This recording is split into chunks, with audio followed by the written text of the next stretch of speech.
Ayni damda Toshkent viloyat Ilg'or kasbiy mahorat texnikumida 2026-2027 o'quv yili uchun muhim va mas'uliyatli bo'lgan jarayon davlat imtihonlari bo'lib o'tmoqda.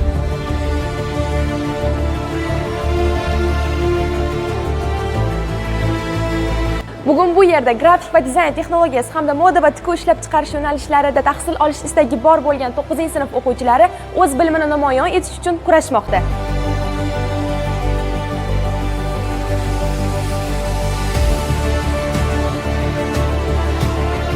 Davlat imtihonlari belgilangan tartib asosida va yuqori nazorat ostida tashkil etilgan.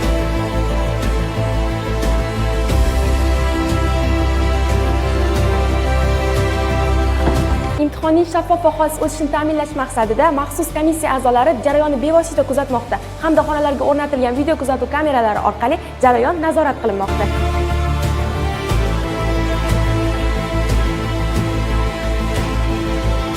Eng muhim jihatlardan biri esa farzandining kelajagiga befarq bo'lmagan ota-onalar uchun ham sharoitlar yaratilgan. Ular video kuzatuv tizimi orqali farzandini jarayonda kuzatishadi. Bu esa ta'lim maskanida olib borilayotgan imtihonning shaffofligini va ota-onalarning ishonchini yanada mustahkamlashga xizmat qiladi.